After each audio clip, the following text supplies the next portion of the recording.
Let's call this meeting to order. It's March 11th. First on our agenda this evening is the consent agenda as always. Does anyone have anything they'd like to bring up about the consent agenda? Questions or issues? If not, can I have a motion to accept the consent agenda? Motion to accept. Okay, and a second? Okay, and vote to accept the consent agenda. All in favor, say aye. Hi. Is there a roll call requirement? Only if we are doing it remote. If we're in person. Only that, okay. Yeah, it's all. Or hybrid. All right then. Well, happy to see everyone. This evening we're going to be enjoying a report from Liz Reed. And I hear she's got lots of exciting things to share with us. Mm-hmm. But no pressure. No. Oh no, definitely not. This is fun. 'Cause I get to talk people up, and I got to talk things up. So as you know, my name is Liz Reed, head of adult services here at Norwood, and in 2024, I passed my 10-year mark with Norwood. Coming up on my 11-year mark later this spring. And you've heard me say it before. I know you've been hearing it from other parties as well. We are busy here at the library. Normally I take you through a lot of stats about how busy we are, but I know you're getting that from other parts. You're getting the reports already about that. So instead, tonight we are going to be talking about adult services staff and what we've been up to. So not so humble brag right now. Our staff is awesome. Yeah. We get so many compliments about how friendly our staff is and the high level of customer service our staff has, especially from patrons who have come in during anxious situations where they have to do something on a deadline with technology they're unfamiliar with. And our adult services staff guide them through whatever that task is with great calm, composure, and professionalism. Patrons really appreciate that we take the time to work through a task with them and teach them as we go so that they're more confident next time they come in. Yeah, John? Can you give some specific examples of the kind of task you get asked for help on?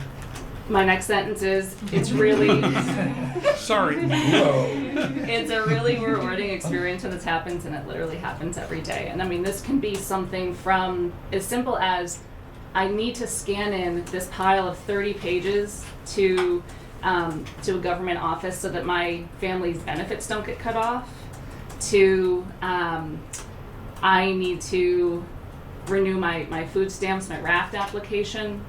It can be as simple as Libby won't work, make it work. And so, but it's just, whatever that thing is, it is a crisis for that person in that moment. And our staff just approaches all these situations regardless of whether it's as dire as losing your heat and your food versus I want my audiobook to play on vacation. I mean, that's a crisis for that person in that moment. And so our staff has a lot of empathy and customer service for calming down, helping the person calm down, and work through it together to get what they need. So. Is it fair to say then that most of the requests you get relate to interacting with somebody in government or a source of some product or service? In other words, straightening out something that they need to do in order to get something that they normally get or want to avoid getting? Not quite sure I understand the question. As opposed to a research question. Oh, good point. I would say that's true. More of the things that we're helping folks with on the day-to-day do tend to be direct impact on their daily life versus I'm doing my family genealogy. While that sort of thing does come up, in fact, one of our librarians has had like a multi-day research project with somebody who's researching the Gulf Station in town. We do get those questions, but because I chose specifically not to look at the stats, we can't see the breakdown that we usually see about programs versus more technology related versus research. But you're right. I think a lot of stuff has a lot more day-to-day practical application for people. Yeah. Is that just recent? No, we've been seeing this trend for a while. Part of that sort of in-depth question is now being handled in our technology appointments for folks, I would say, instead of happening in the moment at the desk and, ooh, before I know it, I'm 45 minutes in, and, you know. Yeah. I'd say we get microfilm use fairly regularly, not like daily or anything like that, but fairly regularly we have microfilm related questions and things like that. So. I wondered if it was more like passport immigration because of what's going on kind of questions. I really wish I brought the stats. I'm just asking. Just wing it, we won't know the difference. We're gonna grade you. Fodder for future reports. Absolutely. Yeah, I mean, I'm sure that data is being We reported. definitely have the data. It's Yeah. just- yeah. We have the data too, Yeah. so we can review it. Yeah. That's right. Yeah, Yeah. and whatever it is that you're doing, you do it often, frequently, and as you said, excellently. Thank you, and I'm done. No, not really. Okay, so anyway, so we can't maintain the high level of service that we do, along with high quality and high number of programs, without the help of our part-time staff. Along with January and February being incredibly busy months for the library at large, we did also maintain a steady slate of programs throughout the winter. Plus, it was a very active cold and flu season this year. So many thanks to our part-time staff that they picked up extra shifts for us, lent a hand on programs that we were able to keep our department ticking over so smoothly. And to shout them out, our part-time crew in adult services includes Megan Erickson, Robin Kessler, Patty Corzilius, Paul Edwards, Cara Dean, and Vicki Androlinas. As you likely heard, in the last year, Vicki was able to pick up a benefited part-time position at Westwood. And so while we've been very happy for her opportunity, that means she's been in Norwood a lot fewer hours. Megan Erickson is our newest hire and has picked up those regular weekly shift hours during the transition. Megan has been an enormous asset to our team, as you'll hear in a few minutes. But before we get to the exciting initiatives from the past year, I do need to shout out our full-time staff, Keith Umbright and Darshana Merchant, who I am honored to call my colleagues. It's seriously the proudest part of my job that I'm able to help create and support opportunities where these two can develop such amazing programs and initiatives, undertake professional development opportunities, and contribute to the field of librarianship. They both do so much locally, regionally, statewide, and even nationally that I'm not even going to try to provide an exhaustive list, but here are just a few of their highlights so that you can celebrate them as well. Heath was just awarded a 2025 People of Courage Award by Safe Homes MA, an organization that supports LGBTQIA+ youth in Central Mass, and they'll be honored at an awards gala this spring. Partway through last year, Darshana stepped in to fill an unexpected vacancy as the new chair of the Massachusetts Library Association Program Planners Group, a group that had been struggling to define itself as a professional organization. Darshana fearlessly hit the ground running, having never chaired a statewide committee before, and led the group with an action-oriented mindset to make the group into a worthwhile support organization for fellow program planning librarians. Heath has been nationally recognized through published articles, podcast interviews, and in-person as well as virtual presentations with the Public Library Association over the past few years. They've further engaged with committee work through the American Library Association, including a joint project called the Be MediaWise Toolkit about misinformation that was organized by the ALA, Poynter Institute, and Stanford Social Media Lab. The goal was to create a toolkit that librarians can use to teach adults in their communities how to recognize misinformation online and to improve their digital media literacy. We're pleased to announce that Heath will be teaching modules from Be MediaWise here at the Norwood community starting in about 20 minutes. Wow. So we will be hosting monthly programs to help people build their media literacy skills. Y'all can make it to the April meeting, by the way, so we do hope you join us. And just by the way, in addition to presenting for PLA, Heath has also presented at numerous conferences for librarians and for other municipal employees, in the realms of misinformation and disinformation, as well as employment and service considerations for staff, patrons, and stakeholders in the trans community.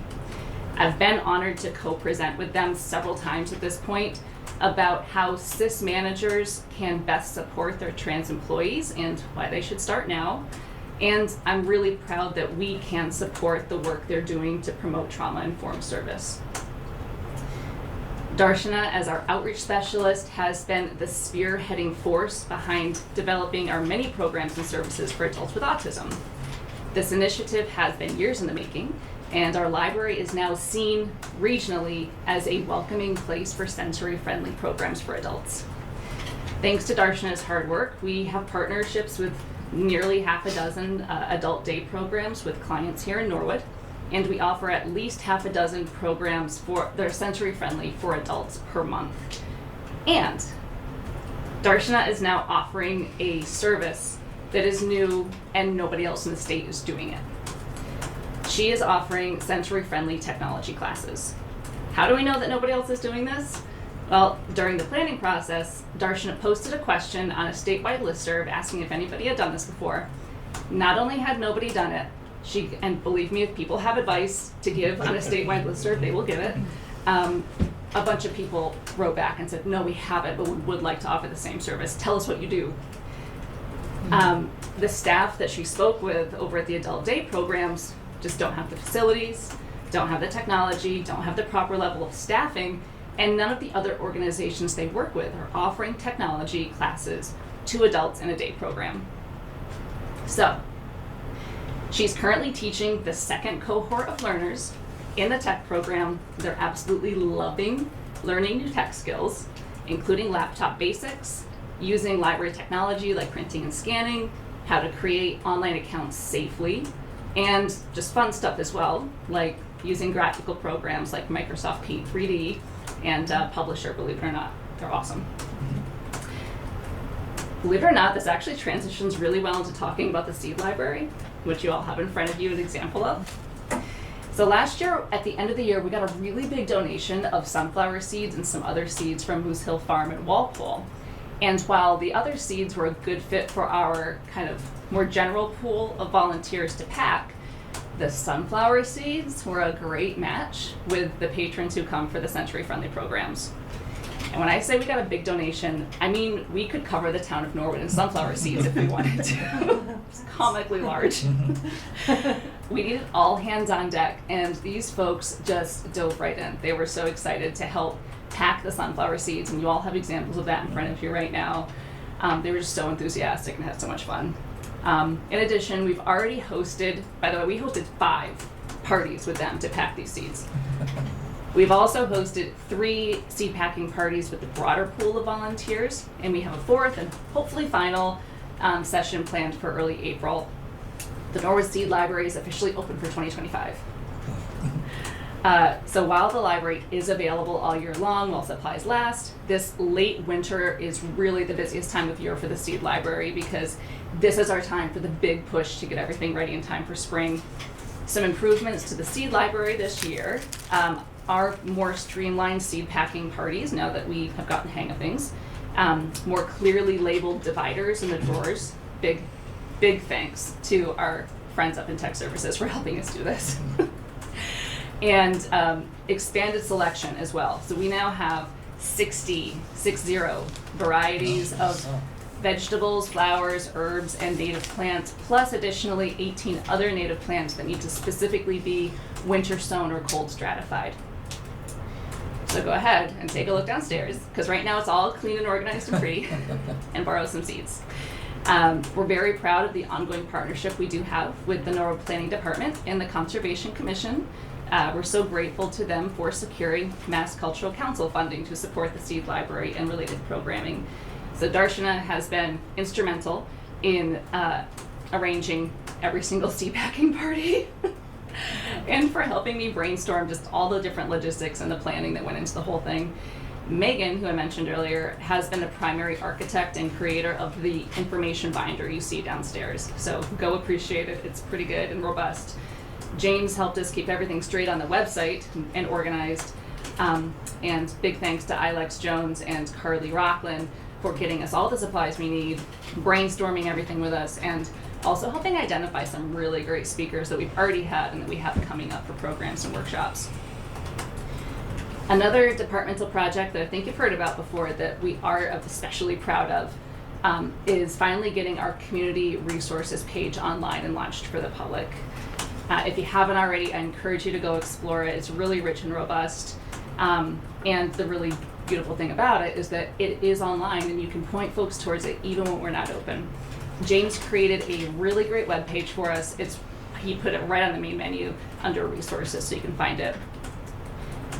We kept our focus as local to Norwood and surrounding towns as we could when making decisions and organizing the resources, but we did include regional, statewide, and even a few national resources if we were in the catchment area and they were the most applicable to the topic. What we have now is this professionally curated collection of resources on important and sensitive topics, from housing and food insecurity to immigration and refugee resources, to finding elder services, health resources, and support organizations for LGBTQ folks. It's impressive now how clean and simple the finished resource is, but it's a product of so much professional librarianship, identifying, vetting, curating, organizing, reorganizing again by adult services staff. Robin and Paul helped us get the project off the ground in the early days, and it's when Megan came on board that the project really grew legs and crossed the finish line. We've already been referring patients to the resource, so we've been able to see them already have immediate value added to their lives when they've been in a time of need. So please do shout it out, share it with everybody you know. Before I let you go and open up for questions, I just want to highlight our events calendar. You'll see that the trial court law libraries now are offering drop-in virtual help every weekday. And we have linked straight from our calendar to help people get to the right place and connect with the law librarians. We're still proud partners in Access to Justice, helping people connect to their virtual court appearances and other legal meetings, and with the law librarians as well. And just definitely check out the calendar for all the great upcoming programs we've got. We love to see our trustees at library programs. We have sustainable gardening related programs coming up this weekend and next week. Musical Sundays concerts start this weekend. The annual Art in Bloom program that we do with the Norwood Evening Garden Club is coming up in just a couple weeks. And of course, Heath's Be Media Wise series is kicking off this month. Also, don't forget Norwood 101 coming up in April.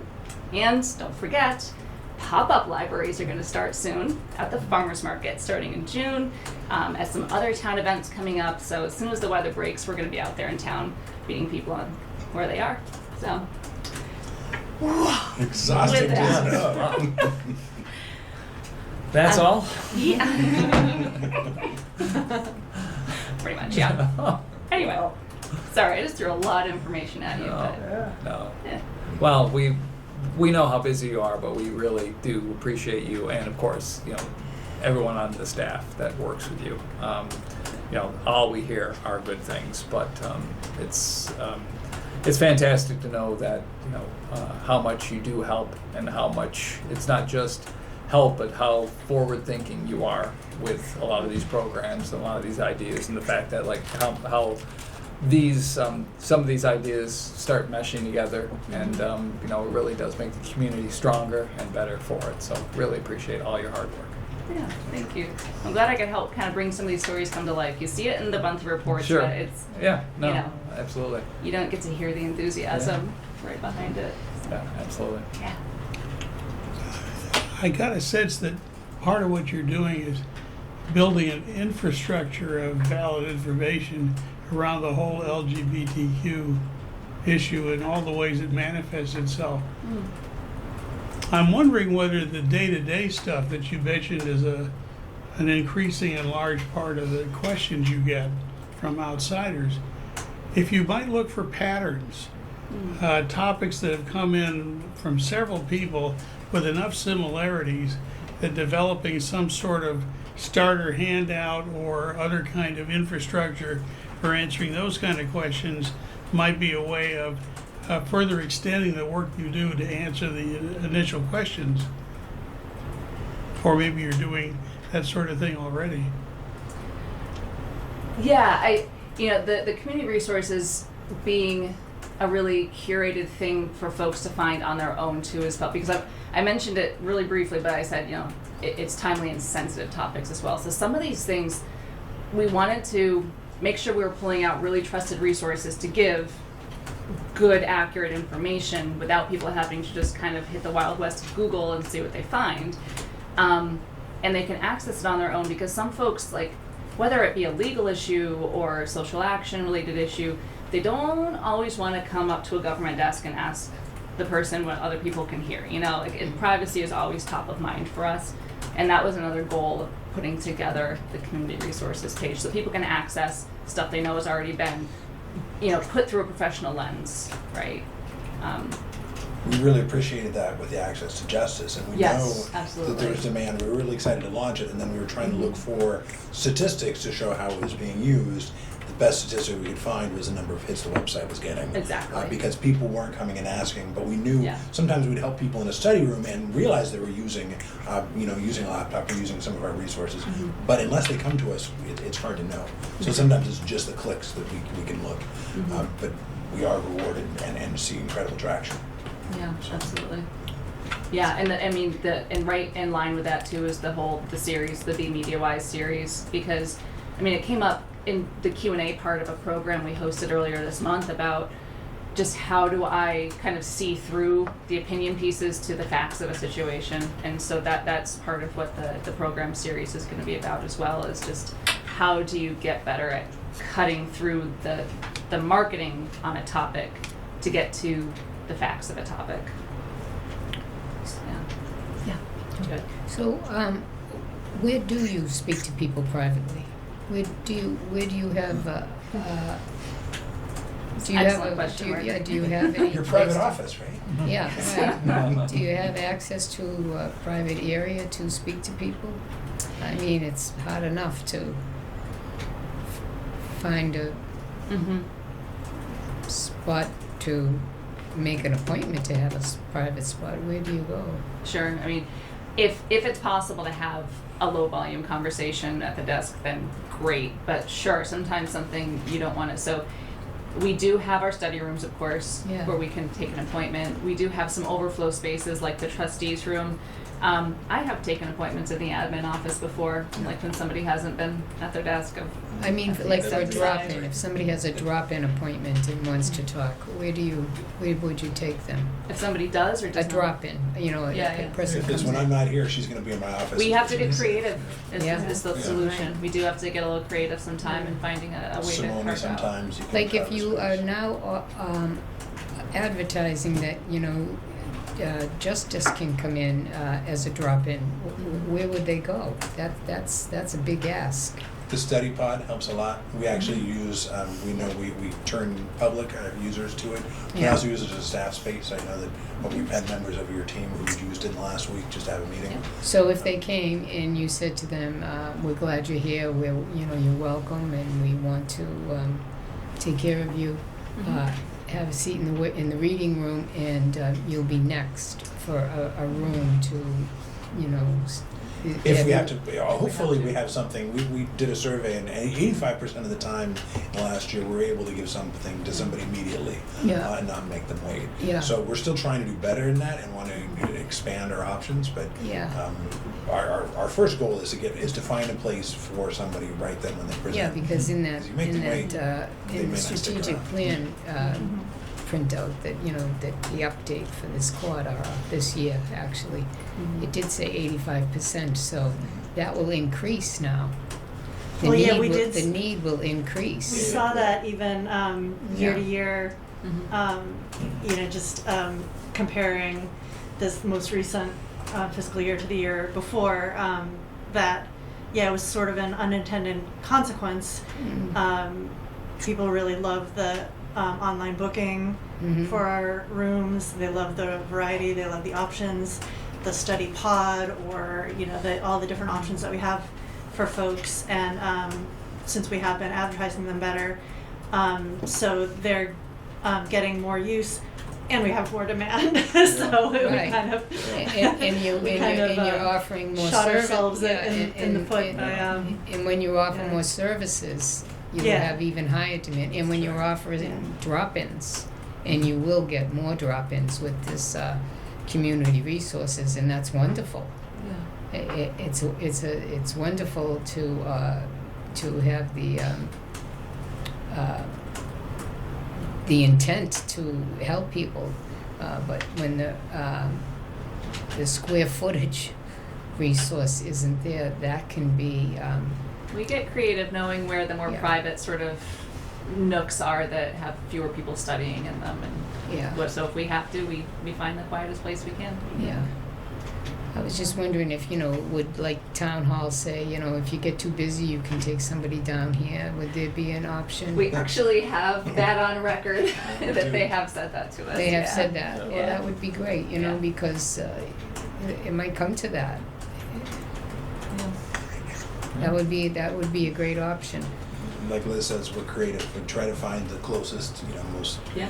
most Yeah. efficient way to serve something. And also, it's getting nice out. Sitting outside on those beautiful benches out Yeah. front might be a nice option too. Yeah, I mean, that's the thing is that all of our colleagues across town, I mean, everybody wants to help. Yeah. And Norwood's pretty good at thinking creatively to find a way to make it happen. Yeah. Well, okay, great. Well, I applaud everything you said, and all of us here are aware of how much is being done and by whom and why. And thank you. Yeah. I'm And impressed. as far as the passports and the notaries, it just keeps going up and up and up. And for everybody Mhm. that is certified, or I don't know if that's the right word to do them, thank you very much.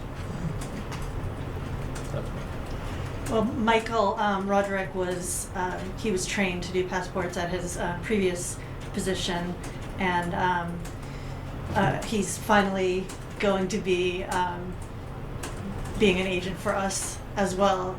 So now we'll have one more. He's had we wanted to give him plenty of time to get settled in and work with do everything he needed to do in the borrower services department. But now that their team is, solid and things are going really smoothly and, not really struggling with vacancies and things like that, he's going to be taking some of the passport appointments. So. And expanding our hours that we can offer them, which is exciting too. Yeah, it's really necessary. I mean, Casey keeps track of all of that activity, and you see, it doesn't go down over time. Yeah. Mm-hmm. Okay. So Clayton, does this affect the hours that people are working, or are they just splitting themselves in two, or what are they doing? No, so when Michael takes on these extra hours, we look at the hours when we need the coverage and we figure out how we can do it concurrent. So we're not splitting anybody in two, rest assured, but we're also not, he's already working 35 hours a week. Yeah, I just was wondering because of the budget and the cuts that we need to make in the town and things like that. I didn't want to, get anybody's back up if we can help it. No, yeah, that's, Yeah. I think kind of almost like a philosophy here is teamwork, which sounds kind of like a pat way to say it, but we try not to let anybody get so specialized into they're the only one who can do the thing Mm-hmm. that without that person here, Right. so we have our technology appointments. There's 5 of us who take turns making tech appointments with people. So no one person's getting bogged down, and there's a whole team that can share the load. And it's the same with notary and passports. You'll have a whole team of people that can help with it. Yeah, and when a while back, sort of when we were coming out, it must have been when we were coming out of COVID, and when things were really ramping up, we did sort of an analysis of the demand and the timeframes and the appointments that we were having, and we deliberately, set some parameters about how many appointments and how many hours an agent or a notary would be bookable per week, so that it was distributed evenly, and so that you wouldn't have somebody spending, an inordinate amount of their workday as Sure.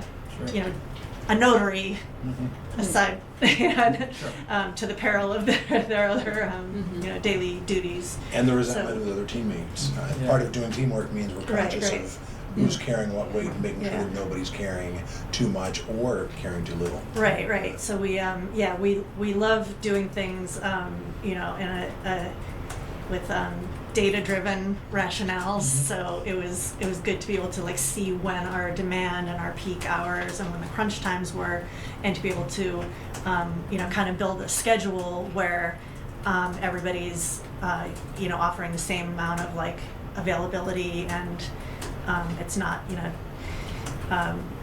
affecting any one person's workload, you know, more so than their colleagues, except maybe Casey. Yeah, always Casey. Definitely, because Yeah. A woman of many hats. Yeah. So one last thing I would like to say. You know, hats off also in the subject of hats to Dashawn and Heath, but to you. Unbelievable what you've done since you've taken over, and how you've, you know, proctored the whole thing and brought things around, and just grown that whole department of yours under your, I won't say tutelage, but under your, because that's not the right word, but under the person that you are, the way you grew it, and the way you let people have free reign, and in the way you helped them to grow and let them grow. I guess that's it. The way you let them grow and be themselves, and that was just you just did a marvelous thing there. It's quite an institution of itself, the adult library. I'm so proud to say that all of the things that institution down there does, it's remarkable. I know I can't talk about it right now, but it is remarkable, all of the things that you do. And you spoke of them. Someone needs to speak about you, and I'm sure Clayton is going to right now. So I don't have to, but you know, it was nice of you, what you said about everybody and about everything, and you brought everybody out and shined a light on them. I think the light's going to shine on you right now. Thank you. Keeping up the praising Liz portion of the program. We're now the third year after the sesquicentennial. Uh-huh. And you played a rather key, wide-ranging role there, which struck me from afar as being a good breeding ground for general management techniques, dropping into an unfamiliar situation and having it working like a Swiss watch, which other people with different skills had not been able to do in your absence.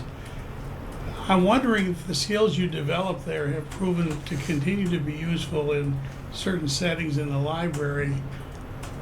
That's a good question. Yeah, I think so. And beyond that too, just continuing up relationships, liaising across town as well, I would say. There you go. Yeah, I think that's where the skills really shine through that I picked up at the sesquicentennial. Oh my goodness.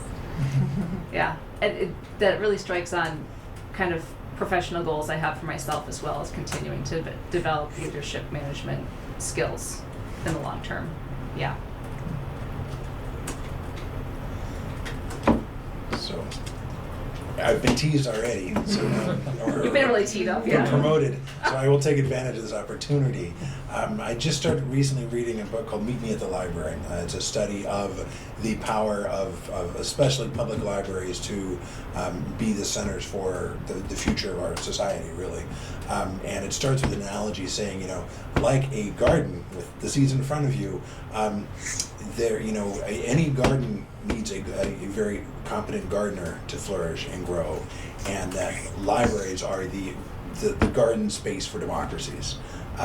And so it brings me such incredible pride and joy to have you as such and your team as such awesome gardeners looking after the resource that we have here that has been nurtured for a long time. You can look and see it reflected in our institution, and the continued support from the community today, to say what really makes Norwood unique. And it's all these partnerships. It's connecting people to all these resources and seeing the strength that we derive together from that work.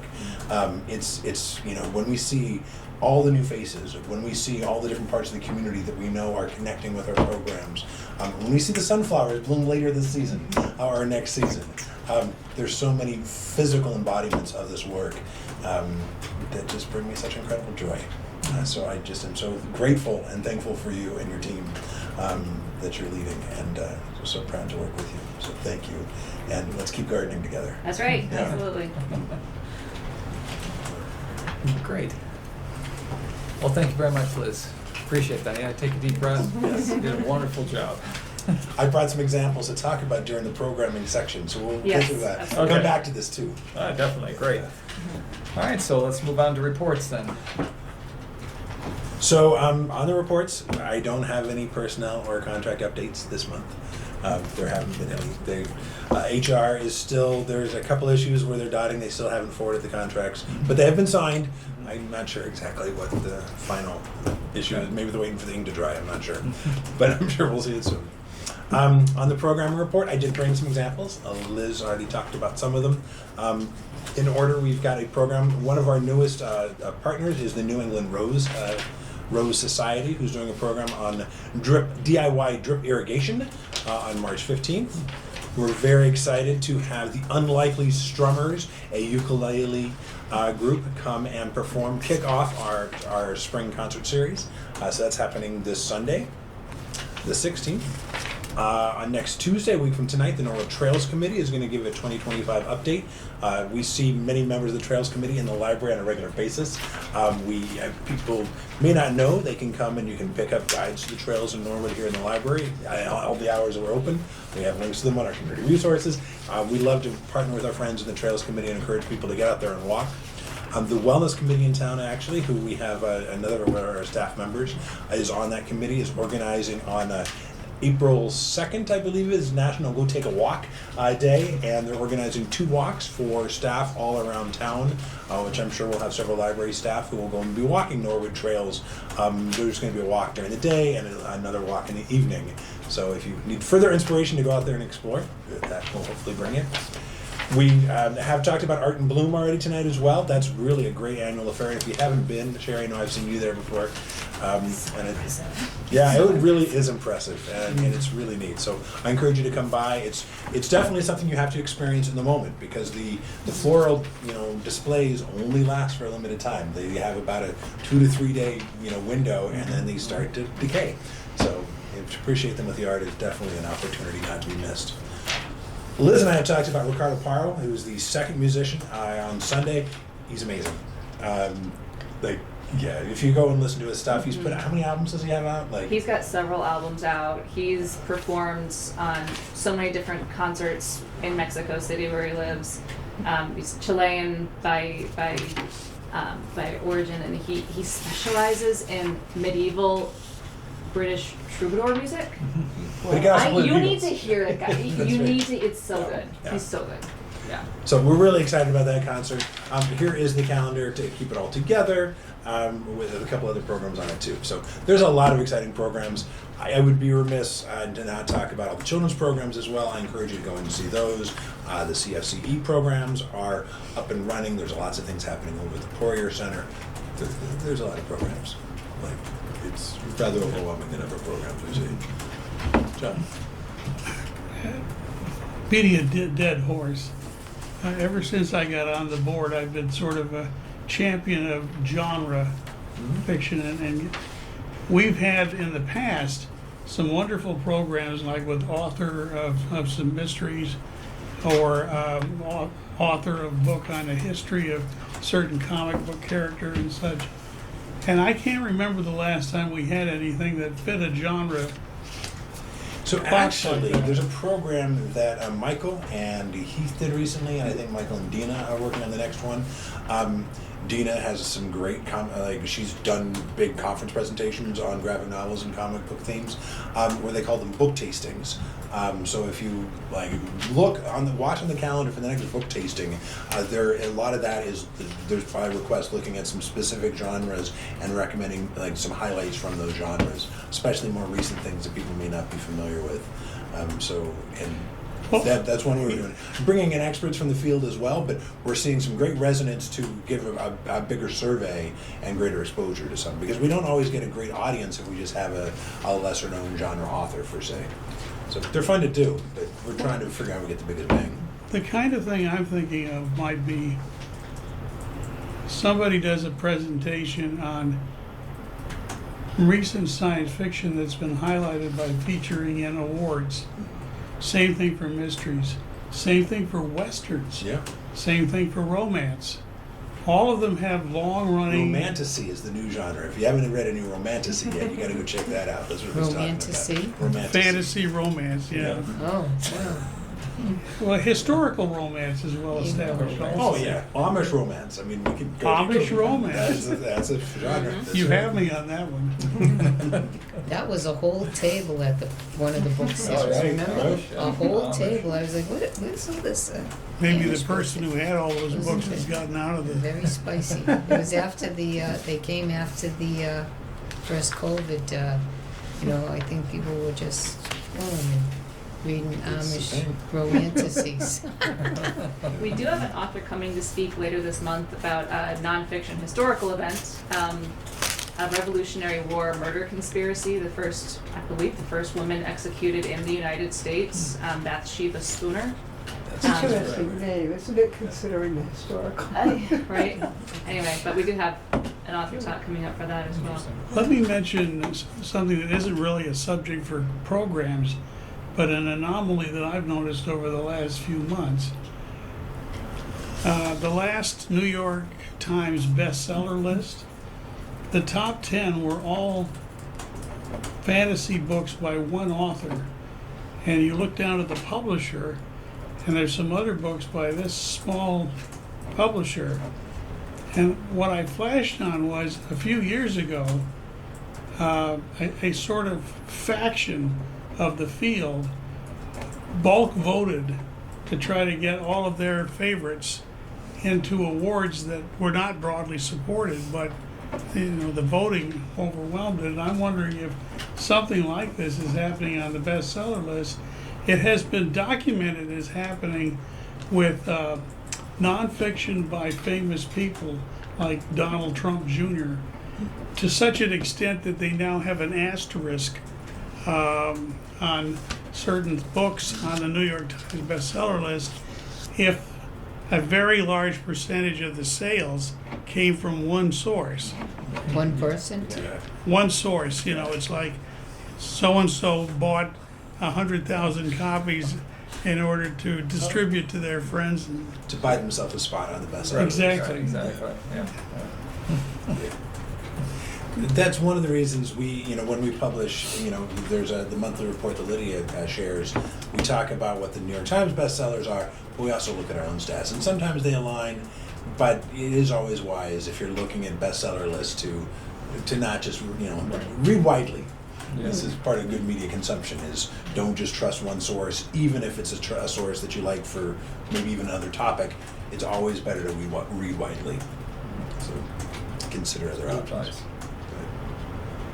My mother, who was a librarian, told me that too. She said from the time I was little, she said, you gotta read both sides. Both sides. I don't care what side you want, read both. A and B. That's right. Yeah. Flip the record over. Yeah. I've read some dreadful things. Except that plays into the idea that there are always two sides. Well- not one, not three, but No, always no, two. she would have gone for 3 or 5. It was just, don't stick with one. Okay. And like I said, I read some dreadful things. What was that woman who said you had to greet your husband at the door wearing Oh, the total saran woman, wrap? yeah. Wearing saran wrap? Oh, yeah, it was one of those. There is, if you ever watch Rockford guess it's Files not, right? That reruns, was there's a romantic. classic Yeah, episode that was that's a takeoff romantic. on that book, and it's on there. Whoa. This is a spicy But we meeting. digress. Spicy meeting. All right, so how's the building doing? So I'm glad you asked. We're not going to have a water park here, as you know. The record was very Yes. excited about our conversation last month. We are meeting with the architects and consultants tomorrow, actually, Okay, great. starting tomorrow morning, and we have several appointments throughout the day to do the walkthroughs. The contract has been signed. We had a preliminary meeting. And I know people are excited about the stained glass windows that have been restored. I was actually in the attic at Town Hall today, just this morning, and saw the boxes where they're contained. They're in, they're very well protected by, in wood frames with wooden front. But they have pictures on the front of the glass inside, clearly restored, that they took before they put them in the box. Nice. It's gorgeous. Nice. So I'll be sharing that with the architects tomorrow to figure out and get recommendations about the best place to put them. Great, So. great. Yeah, Excellent. the building's been hanging in, but we're really excited for this work. Yeah, for definitely. this study. Yeah, that's good. It's been a long time in development. Yeah. Could I ask a question? So when I read that proposal, right, where is the money coming from for task 2? So all of the money for the proposal is coming from the capital outlay. It's already been appropriated all right. from the capital outlay Yeah. committee All right. and through from town meeting to capital outlay. Okay, because there was no figure for it, but All the numbers should be in there. for task 1, but I didn't see anything for task 2. We can go and look at it together. We do Okay, have all numbers right, for task thank 2 you. as well. Yeah. Putting on my hat from the Community Preservation Committee, Yeah.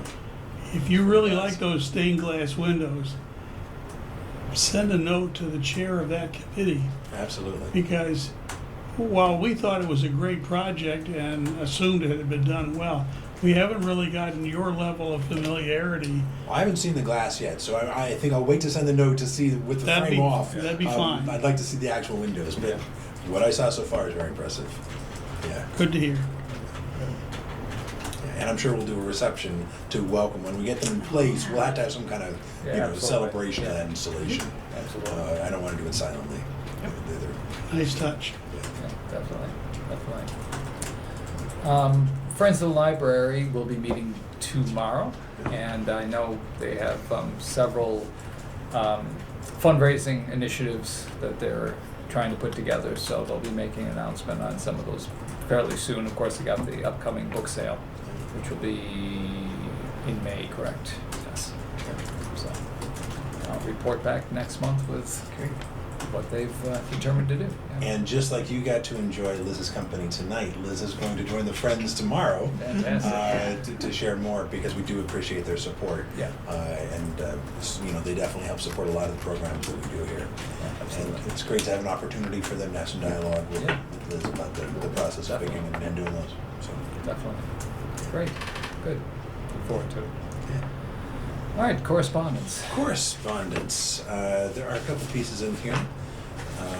Let's see. Where's the correspondence? Let me remind myself what we put in here. I had a hard time finding it. Did you? And let's see. I might have missed it. It's always my favorite part. Yeah.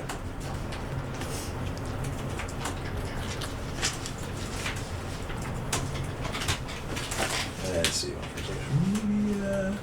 Or the publicity. You know what? It could be. I don't think there was. I remember what it was. I think there were a couple of things that were posted on social media they didn't capture. So actually, there wasn't There in the wasn't. packet. We didn't Yeah, have. okay. Yeah. correct. It wasn't me. None of the letters? Just miss I it. scrolled like a bunch Yeah, of I wondered about that. Yeah. I wondered if Okay. you got one from Adrian. I did not. No, he was gonna send No, one. we but- had a lovely meeting. Yeah. Yeah, he liked it, but Yeah. It was good. he's in Scotland now, so he was, Oh, nice. that was the next thing they were doing, is going to Scotland. That's great. Yeah, no, but there is no additional correspondence. Okay. I did include, as I mentioned at the top of the meeting, the handout that I gave would have originally been towards the end of the packet. It was just the staff picks, Right. staff and trustee picks, if when you share. The poster for those didn't make it in because I was just finished on Monday. We put the packet out on Friday. Fantastic. All right, on to old business then. I don't believe there were any meetings last month. No. Any of the committees, subcommittees didn't meet. Which brings us to the review of the trustee bylaws. And I've received notes from the three of you. I think you mentioned that you've made some. I've got some, but I have to actually translate them so Okay. you can read Great. them. Did I you- look forward to getting those. Did you get mine finally? I have not seen yours. Okay, I emailed them again too. They bounced back to me. Oh, so- okay. We'll have to check it out. I'll send an email. We'll make sure. we Okay, have it. thanks. I know I sent mine to you and you sent a note back to me. Did you send it to the others?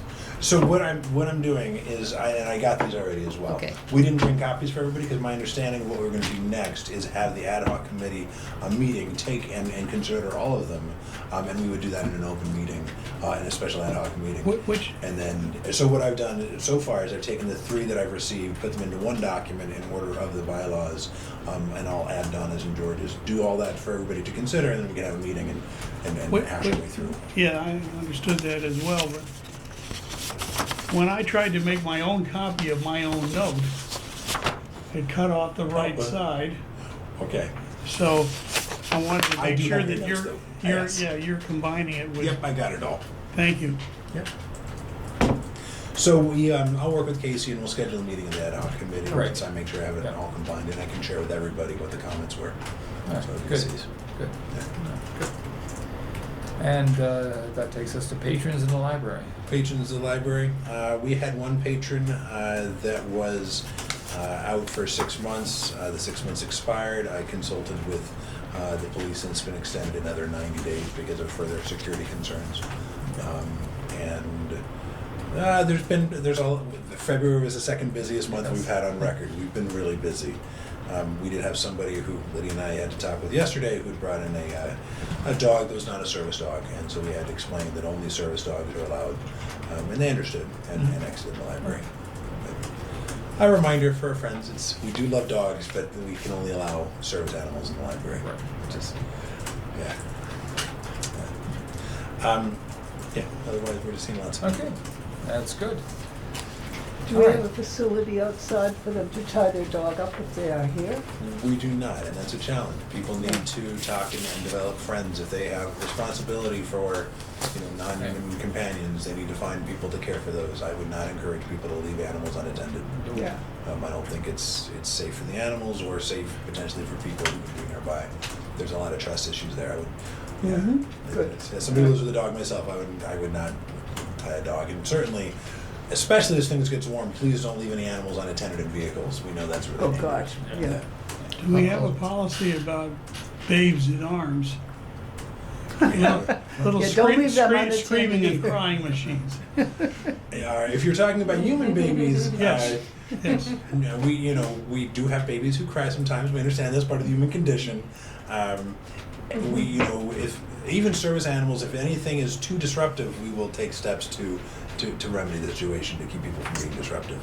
We're rather understanding, having once been babies ourselves, of human babies. But if the service animal was barking, for example, it would be asked to leave. If we had children that were making too much of a scene, they and their caregivers could be asked to leave. But we work with the children's department, and that would be a rather exceptional case if we needed to do that. All right then, that brings us to new business. So the item that we had in here, I know I shared, there was a donor who wished to lend some artwork, and it's gotten much more complicated, and then it got very much simplified in the time since I originally shared that.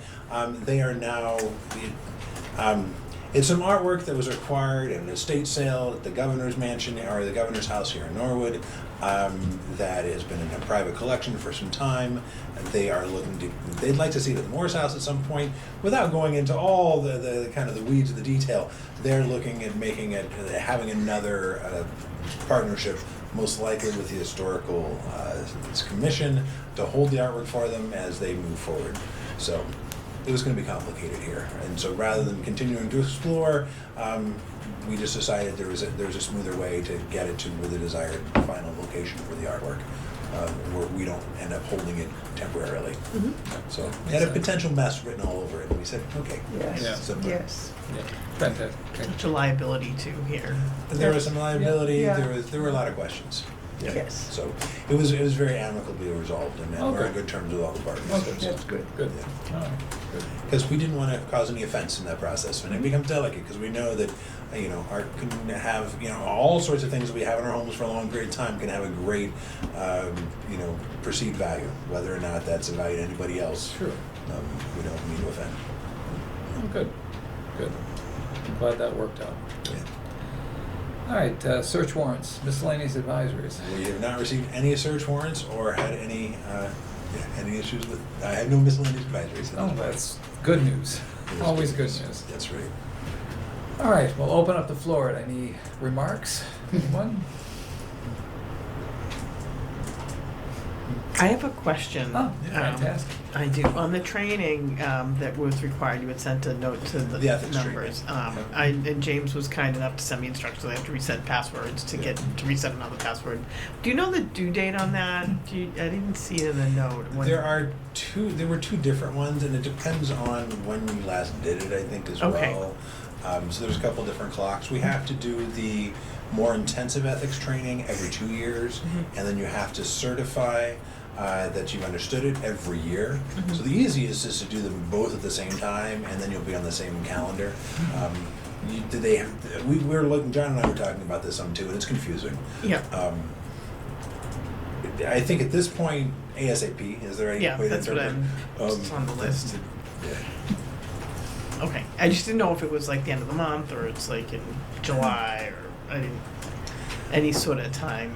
I think there have been some due dates that may have already passed us, Yeah, there's- honestly. Oh, they already did? Okay, the certification one has already passed, I believe, but I don't remember when the other one is. Okay. I'll follow up and look into it. Yeah. Yeah, I think the important thing is to get it done as quickly as possible. Yep. Yeah. Definitely. Any other remarks? What Questions? about that one where you want us to send a note back to the town saying we're going to attend? Oh, that's the annual open meeting, which I think you. I did, you but I last can't year. keep taking time off from work. So it's optional. I know not everybody attended. Yeah. It was We really. only once you have to attend?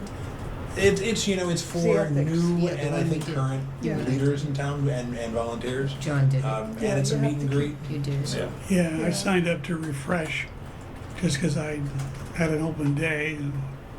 And it's also an opportunity to see other people that are volunteering and working around town because we don't often get in a room together. So, Yeah. Yeah, it's on a Friday. It was nice, and I Yeah. enjoyed that, but I just can't. Yeah. I can't go there. Yeah, that's, It's a Friday. Yeah, it's a Saturday. Oh, Saturday. if you're Yeah. available, if you could just express Oh, I'm your going to request. see Riverdance Yeah, that day. okay. yeah. That sounds fun. Yeah, with all of my sisters. Oh, nice. 7 sisters. Wow. No, one of them's not here. 6 sisters. Okay. Your sister, the sister. Yeah. She won't be going. All right, so any additional comments, questions? No? All right, can I ask for a motion for move to adjournment? adjourn. Second that, and vote, all in favor of adjournment? Hi. Aye. All right, I fantastic. Well, thank you, everyone. Wonderful job.